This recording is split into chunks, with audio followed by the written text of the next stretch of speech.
Hello, I'm Lara Kuchersan and this is Newsfeed, your dose of what people are talking about online. 30 days to let more aid into Gaza or risk losing U.S. military assistance. That's the strongest warning yet from the U.S. to Israel, its closest ally in the Middle East. The letter leaked to the media was signed by U.S. Defense Chief Lloyd Austin and top diplomat Antony Blinken. Since Israel's bombs started raining down on Gaza, Washington has provided political cover and military supplies to Tel Aviv. For its part, Israel has stubbornly ignored the U.S.'s demands for a ceasefire or to open borders to allow humanitarian groups to go about their businesses. This letter, the first of its kind, is seen as Washington's sternest rebuke.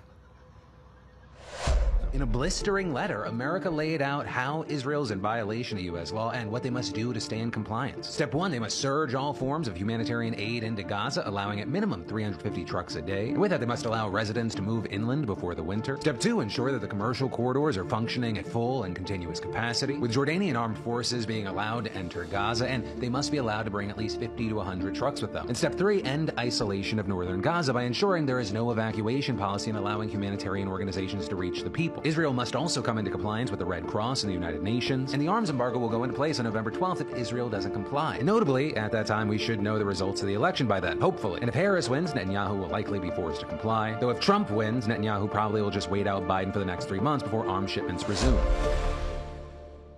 We know that it's possible to get humanitarian assistance into Gaza. We know it can be done. We know that the various logistical and bureaucratic obstacles can be surmounted. And so it is incumbent upon the government of Israel to surmount those challenges and get assistance in. We continue to see Israel not taking sufficient steps to address civilian harm, and you have to look no further to understand that than the really horrific results over the weekend. Miller is referring to Sunday's deadly fire caused by Israeli strikes on a tented camp in a hospital precinct. The very same night, the U.S. ultimatum was issued. Since then, Israel has renewed attacks in northern Gaza, resulting in more deaths and restricting aid deliveries, making it difficult for people to get out. More than 300 Gazans have been killed this week alone as the constant bombings continue. Nowhere appears safe. And Sunday's fire is still haunting many on social media. It was not the first time to bomb Al-Aqsa hospital or some tents, but I keep shaking. I don't know. They burned people alive. I don't know. They picked this missile to cause this fire at this time of the night to kill people while they are sleeping. And then these people are waking up, watching their bodies burning, turning into black. They did this. I know that you will not be able to watch the videos, to watch the pictures, to hear them screaming while they are burning and no one can do anything for them. But the Israeli army did this. At the same time, Israel has continued to pound Lebanon from the skies and on the ground. And while Hezbollah too is hitting back with a barrage of rockets into Israel, the group says it's open to start talking about a ceasefire. The sound of fighter jets and bombs are now common in Beirut. It's striking fear and driving residents out of their homes. More than 1 million people are now displaced, and agencies say they are struggling to cope. That in a country of that size, which is relatively small, and a population that's estimated around 5 million people, you can imagine how dramatic it is that over 1 million people are now without shelter and on the move, or not rather without shelter because they are being housed in collective centers, but are being forced to flee their homes in search of safety.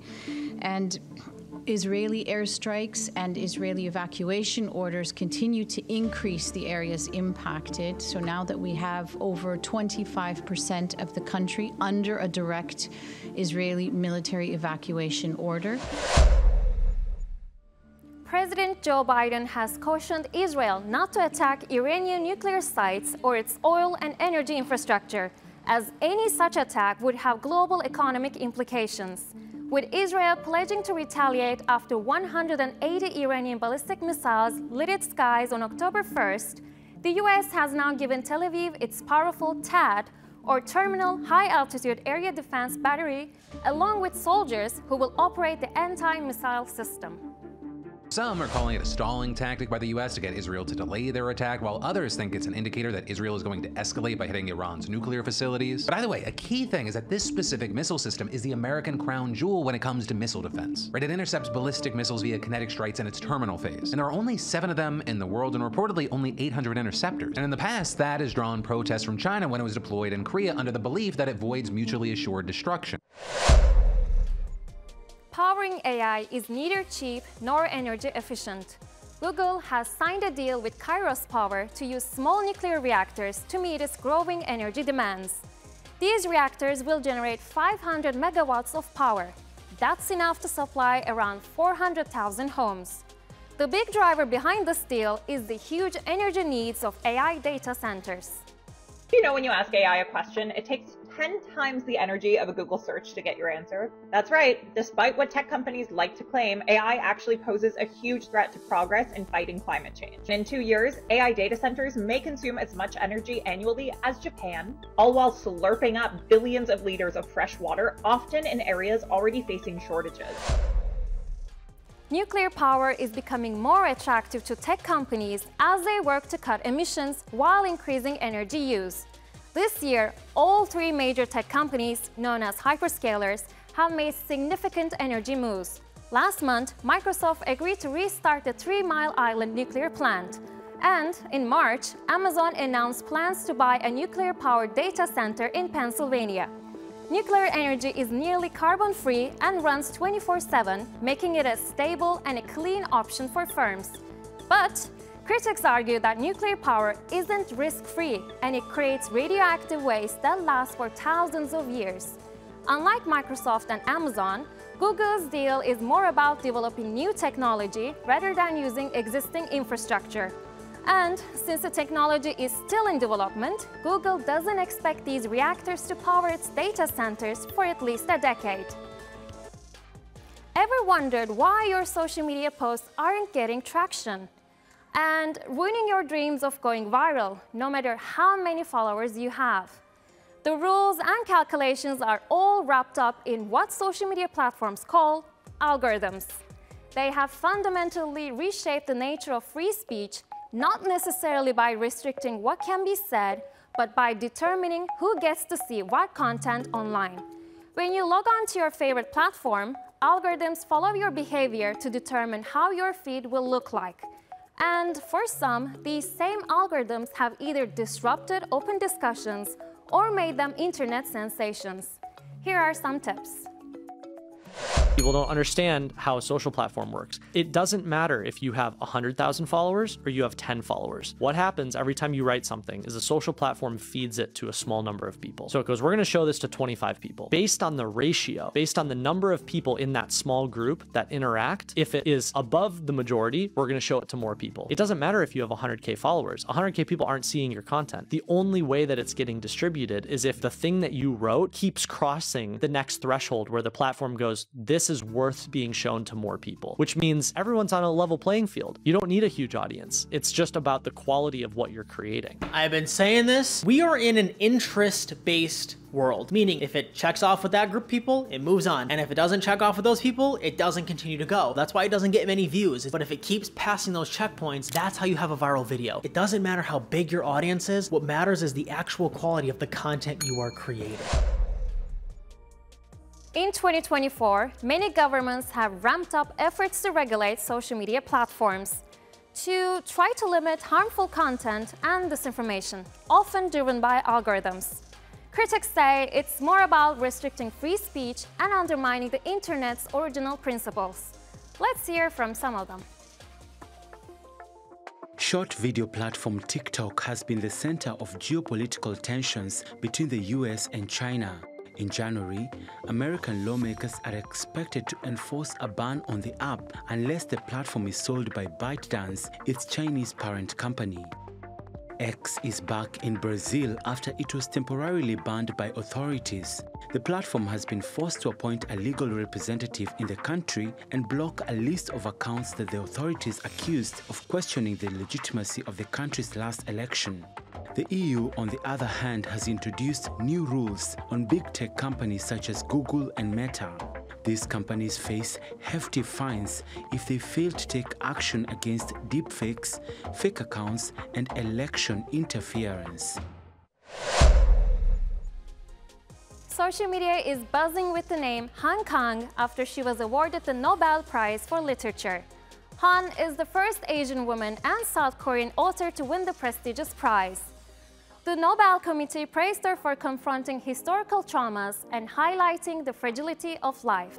Back home, Korean President Yoon Suk-yeol also commended Han, saying she has transformed the painful wounds of the country's modern history into great literature.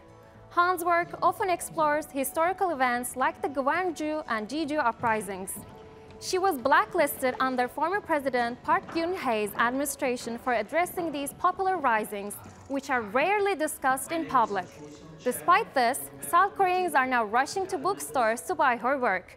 Before winning international recognition for her 2016 novel, The Vegetarian, which earned the International Booker Prize, Han wasn't widely known at home, and the book sold fewer than 1 million copies nationwide. Han Kang has yet to hold a celebratory press conference.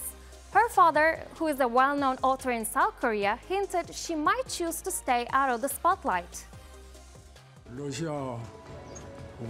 She said, given the fierce Russia-Ukraine and Israel-Palestine wars and people dying every day, how could I celebrate and hold a joyous press conference? So she said she decided not to go ahead with it. Han's win is also a breath of fresh air for Korean culture, which is often defined by K-pop and K-dramas. Although she's avoiding the spotlight, her fans are celebrating her work. Let's explore her art. Among her 11 books that she has published so far, only 4 have been translated into English, and that is The Vegetarian, Greek Lessons, Human Acts, and The White Book. The Vegetarian is about an ordinary Korean woman who suddenly decides to become vegetarian and later proceeds to become a vegetable herself. And refusing to eat meat and becoming a vegetarian is seen as an act of defiance, and her actions lead her to become more and more isolated from her husband, her family, and society in general. And the way that Han Kang talks about language and how we perceive the world and how that sort of like shapes your view is fantastic through her 2 characters in this. One who's lost the ability to speak and the other who is slowly losing his ability to see. Human Acts is centered around the Gwangju uprising, which was a series of student-led demonstration and violent suppression by the military, aka massacres, that occurred May 18th to 27th, 1980 in Gwangju, South Korea. Arguably my favorite book from Han Kang is The White Book. This book absolutely solidified for me her being one of my favorite authors ever. This entire book is a meditation on the color white. It definitely includes some heavier topics like miscarriage and grief. Now let us take you to Igbo-Ora in Nigeria, also known as the twins capital of the world, where a huge proportion of families have a set of twins. The twin birth rate here is at 50 for every 1,000, much higher than the global average of 12. Locals credit their high twin rate to a local dish called ilasa soup, though scientists have found no link between the soup and twin births. Despite this, the people of Igbo-Ora see twins as a special blessing from their supreme god Olodumare. Every year, the town hosts a festival to honor their twins, featuring pageantry, talent shows, and even a royal visit. And that's our show. Find our latest stuff on YouTube and do subscribe to our channel. See you soon.